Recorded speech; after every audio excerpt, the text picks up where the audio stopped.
So Carlos Sainz Sr., you might have joined the dots on this already, or maybe you've been around the traps a little bit. Maybe you're a real paddock insider. But Carlos Sainz Sr. is Carlos Sainz Jr.'s dad. Former rally champion. He's a legend of motorsport. There's no question, right? I understand. I'm going to have to say many times throughout this little piece that I understand and that I know things. Because people read one sentence that I write online and assume I don't know anything because they disagree. Like, just because you disagree doesn't mean I don't know what I'm talking about. That's not how that works. From the good or bad, I don't know, men or women and NBs at ESPN. The N in ESPN stands for NB, if you didn't know. Ex-rally star Carlos Sainz Sr. considering FIA presidency bid. Two-time World Rally champion Carlos Sainz Sr. is considering running for FIA president in elections set to be held in Uzbekistan later this year. My favorite place to run an election is Uzbekistan. The father of Williams Formula One driver Carlos Sainz Jr. told Autosport now is the right time to consider running for the presidency. If I'd known that ESPN was just going to quote motorsport, I would have gone to that story. I literally went to motorsport and typed in the search, Carlos Sainz FIA president, and the search result literally came back. We cannot find any stories about this. Motorsport and Autosport, by the way, literally the same thing. If he decides to proceed, Sainz Sr. would likely run against incumbent Mohammed Ben Sulayem, who is expected to seek a second term. Can you believe it's still only his first term? It feels like 20 years, but it's only been a couple of years. No other candidates have come forward as yet, although the election is not scheduled for December 12. As we'll get into in a second, it's been long rumoured that Susie Wolff might also run. After a long and successful career in rallying, Sainz Sr., 63, said he would welcome the opportunity to give something back to the world of motorsport. There are plenty of reasons, but I have been driving for more than 40 years and this sport has given me everything. Possibility of being president has been on my mind for some time now, not very deeply, but now I think it could be the right time in my career to take this step. I'm confident I could do a good job and put together an excellent team to give back to the sport part of what it has given me. I've accumulated a lot of experience in the sport throughout the years, and I'm certain I can bring new and interesting things to strengthen and develop the sport and the auto world. So what about that do I disagree with? Well, I mean, not very much. Do I think if elected, Sainz could be a very good, effective, and popular FIA president? Yes, absolutely. Tick, tick, tick. But it's quite obvious to anybody with half of a brain that it's like, yo, the FIA oversees Formula One and your son is driving in that sport. Conflict of interest. And what I posted was not Sainz being elected to the FIA president would be a problem because of the conflict of interest that he has. What I posted online was Carlos Sainz Sr. being elected FIA president is problematic because of the optics of the perception of a conflict of interest. And man, did people start popping off. So let's go through some of the talking points. Number one, would there be a conflict of interest? Yes, there would. He runs the FIA, Sainz is his son. Is there a conflict of interest? Yes. Are there mitigations against that? Sure, some. Lots. Heaps, actually. Heaps and heaps. One of the things that people push back on was to say, he's the FIA president. It's not like he's a steward. He can't impose a penalty or make a decision about a penalty. So, I mean, what could he even do? What would be the problem? If he decided, I want to make decisions that benefit my son, how could he even do that? There aren't mechanisms for that. Which I would say, yes, there are. But also, let's address some of those points. If elected FIA president, Carlos Sainz Sr. would not be a steward. Correct. Very good observation, you, online guy. Talking to you, annoying troll who's always in my mentions. Talking to you, person with no public posts or profile pic. He would not be a steward. I know. I didn't say he would be a steward. But guess who signs the paychecks for the stewards, you moron? Guess who the stewards work for? How can you not understand that?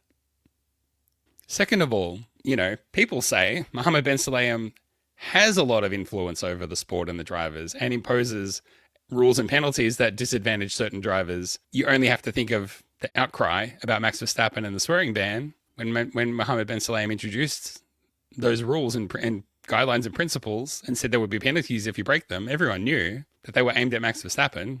Everyone knew that. People are furious at the FIA. People are furious at MBS. And you could think of, dare I even bring up 2021 Abu Dhabi, but in the aftermath of that, not just the FIA's action, but their inaction left people incredibly unhappy. And there was a huge perception and accusation of bias against MBS. And that lasted for years and it's still out there. So this suggestion that because someone's FIA president, that they have no influence over racing and on-track action, I think it's completely wrong. But also, again, this is about the perception that people will have. Am I an MBS fan? No. Do I want to see him gone? Yes. If you come out against Carlos Sainz running for FIA president, if you come out against it for any reason, people push back so hard. And I think what's driving a lot of that is people want MBS gone. And Carlos Sainz is a nice guy. He seems super friendly. I would love to hang out with him and have dinner with him on the weekends. And we'll go and play paddle and he can kick my ass. Even though, he's got 20 years on me nearly. He's a guy people want to hang out with. MBS isn't. And I think a lot of that is like when you criticize that situation, Sainz has a conflict of interest. He would be overseeing the sport that his son drives in. When you criticize that, people jump on you because they want MBS gone. And I think that that's really what's going on here.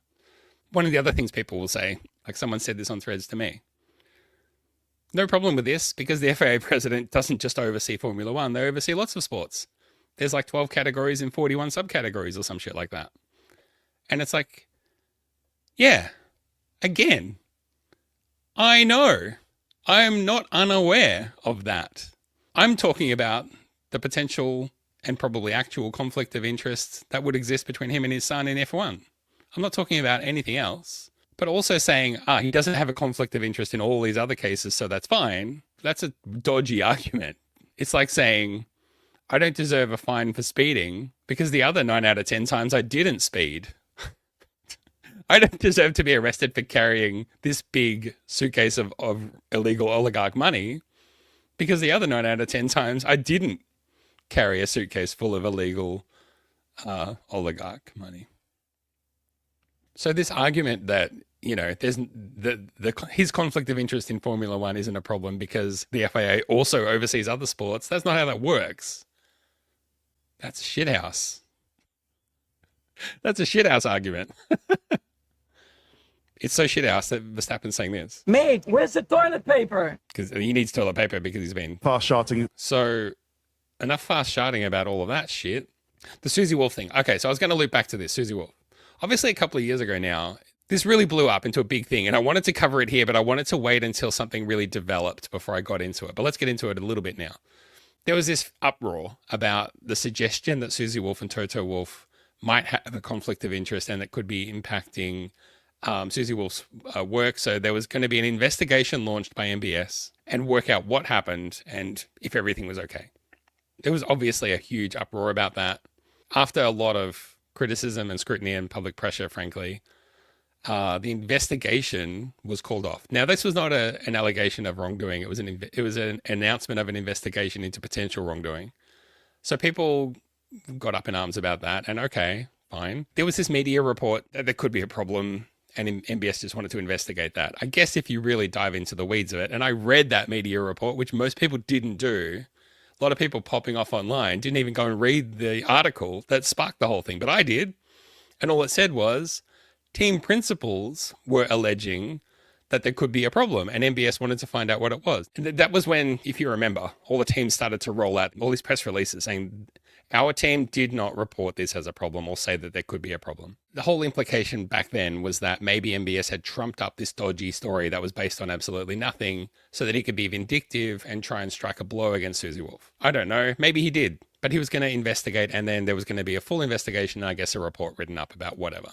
But it all got put to bed, and we moved on. And look, I'm a big fan of Susie Wolff, and I think she's great. I love her. And I think she's a fantastic ambassador for the sport, ambassador for women. And, it's a real shame that she never got a proper chance in F1 to even have a go. So let's come to the matter of Susie Wolff running for FIA president. If I'm going to say that I think Sainz is a problematic candidate for FIA president because of the potential for the perception of a conflict of interest, I have to say the same thing about Susie Wolff. And I kind of come down on the side of with all that investigation from a few years ago, there was some things about that were pretty dodgy and smelled a bit. So look, I don't know the facts. I kind of lean towards the side of Susie over MBS for sure. Susie Wolff as FIA president, there is a conflict of interest there as well. And again, I'm not saying that she couldn't make decisions and run the FIA in a way that was positive and neutral. I'm not saying she can't do that. I'm not saying nobody can do that. I'm not saying Sainz can't do that either. I'm not saying anybody can't do that. There is a conflict of interest, and the perception that conflict of interest could negatively impact the sport is a problem. It's just a problem. We could talk about it. We can see what we can do about it, but it's a problem. Now, obviously, when you're talking about who should be FIA president, you want the best person for the job. And unfortunately, the best people for the job often have deep links and close links to Formula One. So it's always going to be, you're always going to kind of have to compromise. You're always going to have to be like, look, like when Jean Todt was FIA president, it's like, well, Mr. Ferrari, are you serious? And speaking of Ferrari, there would be absolutely no fucking way that Carlos Sainz Snr would be able to run for FIA president and get the support needed and avoid any potential for perception of conflict of interest if Carlos Sainz Jr. was still driving at Ferrari. That would not fly at all. It's only that he's not at Ferrari any longer that people find that idea kind of palatable. So look, I don't know. What do we do? I don't know. At the end of the day, you want someone who's really good, but you also can't, there's a line, I think, between acceptable ties to people in teams, and then there's a bit where it crosses the line. So frankly, I think that Carlos Sainz Sr. and Susie Wolff both kind of cross that line. They're both a bit too close to someone who's very influential in Formula One, either running a team or literally driving a car. And I just think that that conflict of interest is just a bit too strong. Now, again, like I said, whoever you pick is going to have business investments or personal connections and personal histories. Whoever you pick, there's always going to be some. There's nobody who's completely neutral and knows nothing about Formula One and is completely unconnected, because if they were, they couldn't do the fucking job. But we've got to get that balance right. The last thing I was going to say about this, and it kind of ties into the women struggling to get into Formula One and just the perceptions around that, is that I think Carlos Sainz Sr. running is kind of like the death knell for Susie Wolff running, because of all the inherited, like the bias that people have against women. No one's going to support Susie Wolff when Carlos Sainz is running because he's just better. Now, I'm not saying that. That's what they would say, or that's what they would think, even if they don't admit it, because of their bias. But I think it's bad news for Susie Wolff's chances if Carlos Sainz runs. I'm hopeful that someone else just steps up and runs. I don't want MBS back. I'll take either Susie Wolff or Carlos Sainz over MBS. But I'm just pointing out, there's some discussions to be had and people need to work things out. Because Carlos Sainz has still got some years left in him. What if he goes to Red Bull? Or what if he goes to Mercedes and they suddenly become good and he becomes a champion prospect? Then suddenly the FIA president is in a position to, in all the subtle ways that he can, pull the levers. And the people who are, stewarding him and judging him, again, the FIA president signs their paychecks. So I'm not saying it's easy. I'm not saying I have the answer. I'm just saying we have to be able to talk about this stuff without everyone jumping down each other's throats online and stuff. But hey, that's the online world, hey? Who can run this for? Would someone please be cool? For like 1 second, everyone's connected in a bad way though, so we need someone good, but not someone who is good friends with, like the best driver. Oh yeah!